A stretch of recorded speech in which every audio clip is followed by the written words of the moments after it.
faire en sorte que la quasi-totalité des populations adhère au processus de recensement général de la population dans la région de la Mey. Le député sous-préfecture d'Azoupé, Abel Boti, accompagné du conseil régional, Abou Franck, sillonne plusieurs localités de sa circonscription pour sensibiliser la population.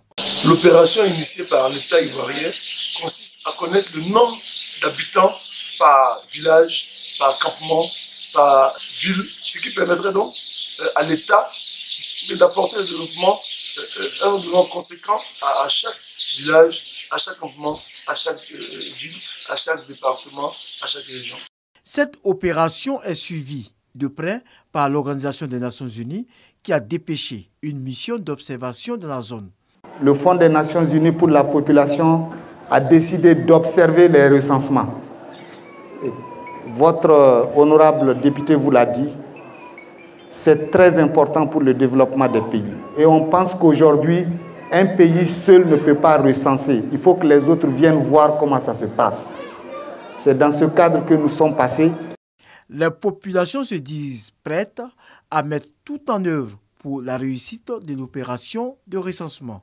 Je pense que l'action est bienvenue parce qu'il faut que la population soit sensibilisée, que la population comprenne l'importance de l'enrôlement. Et à partir de là, ça aide l'État à réaliser des projets pour le développement de chaque village.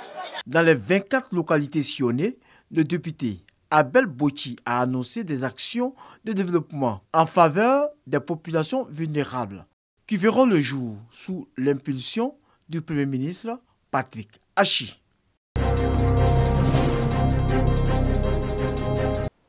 C'est autour du thème « Réduire les inégalités pour vaincre le sida » que la ville de l'Alé-Rabat, porte d'entrée du Burkina Faso via Ouangolodougou en Côte d'Ivoire, a célébré la journée mondiale de lutte contre le sida. Les populations ont été sensibilisées contre les modes de transmission du sida et de la Covid-19 pour coller à la réalité sanitaire actuelle.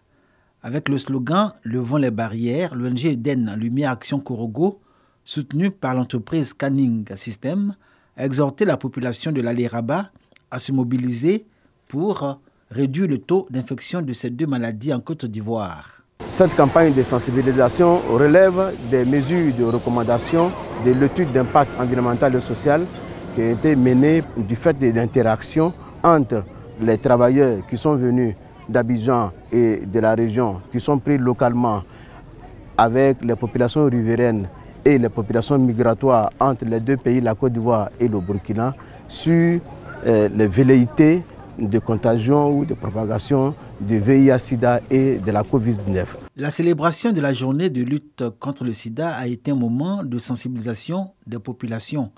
Les symptômes du VIH et de la Covid-19, les voies de contamination de ces deux maladies, les moyens de prévention et de traitement ont été expliqués aux populations, lesquelles ont reçu des kits de lavage des mains, des gels hydroalcooliques et des préservatifs masculins et féminins.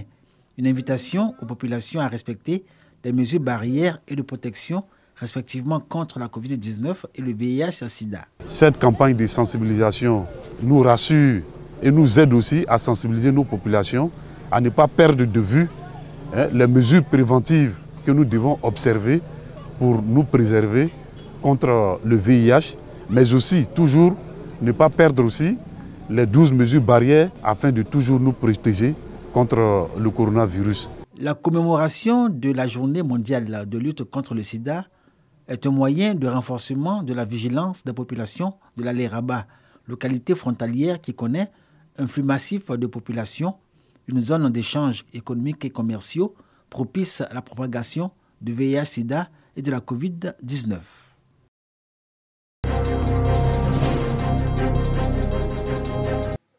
Conscient des faiblesses du système éducatif, la ville de Gagnoa accueille la deuxième phase des États généraux de l'éducation nationale. Débutée le jeudi 2 décembre, cette rencontre a permis à la vingtaine d'experts venus des régions du Logui-Bois et du Go de sortir le livre blanc des EGENA du district autonome du Go-Djibois. Ces États généraux veulent, à travers ces activités, aider l'école ivoirienne à trouver des solutions à ces maux. Les travaux ont été déjà effectués au niveau des deux régions qui constituent le district autonome du Golfe d'Ivoire. Et il s'agit aujourd'hui de mettre ensemble les conclusions des réflexions pour les consolider, les valider et les enrichir s'il est nécessaire. Le livre blanc devra présenter dans sa structuration l'analyse situationnelle au regard des thématiques soulevées, faire des propositions sur la base des diagnostics et constats dans la localité. Chaque acteur, chaque citoyen, chaque membre de la communauté de la société civile a été amené à donner sa part, à dire sa part de vérité, de sorte que les résolutions qui vont sortir d'ici soient des résolutions consensuelles, qui soient des résolutions sur lesquelles nous allons nous adosser. Quand il dit nous, c'est tous les acteurs, c'est toute la population pour dire nous avons décidé d'aller dans une direction parce que notre méthode est malade. Pour ces états généraux, c'est le processus participatif qui a été choisi pour que les résolutions soient consensuelles.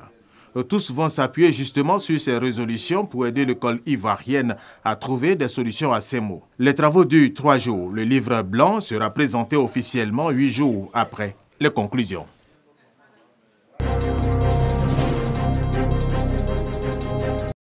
Adieu au décrochage scolaire dû au problème d'alimentation à l'EPP Angamakro. Angamakro est un village de la sous-préfecture de Dibri-Asriko. Outre la réhabilitation de la cantine, l'école bénéficie de tables, de couverts, de bancs et de vivres. Une action de l'organisation non gouvernementale Nememo, avec l'appui financier de l'ambassade des États-Unis dans le cadre du projet Self-Help, afin de permettre aux enfants d'être assidus à l'école. L'école se trouve à une grande distance. La plus grande distance même fait 3 et quelques kilomètres que les enfants parcourent pour aller prendre un repas à midi afin de revenir au cours. Certains même rejoignent leurs géniteurs dans les champs pour prendre ne serait-ce qu'un morceau d'igname pour revenir au cours. Et cela suscitait beaucoup d'abandon. Les populations bénéficiaires se réjouissent de l'action de l'organisation Nememo. Je remercie les représentants de l'ONG. Nous sommes contents parce qu'à cause de l'ONG, on va manger à l'école. L'ONG Nememo est une organisation qui agit pour le social et l'éducation. Nememo est créé en 2017. Nememo signifie en langue hébreu « voici ma main ».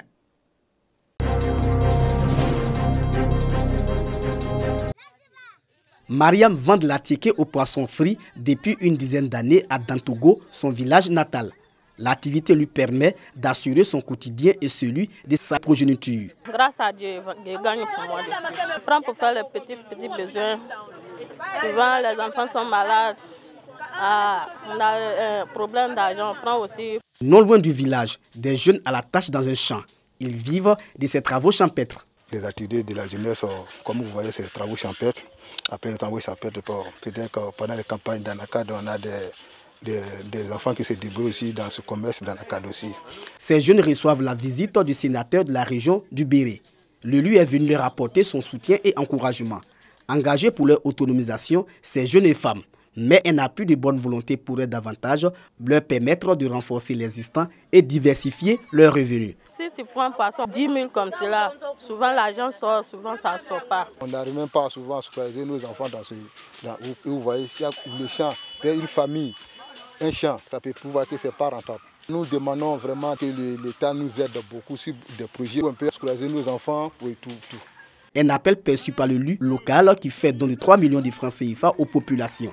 Le président de la mutuelle de développement de Dantogo salue cette action qui vient soulager ces jeunes et femmes. Nous avons une association des femmes ici et des jeunes qui sont en quête d'emploi. Je pense que ça peut les propulser, les amener à faire des projets.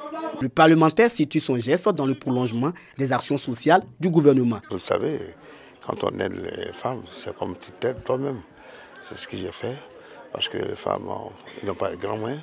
Les vieux ont travaillé, qui ont permis aux jeunes d'aller à l'école.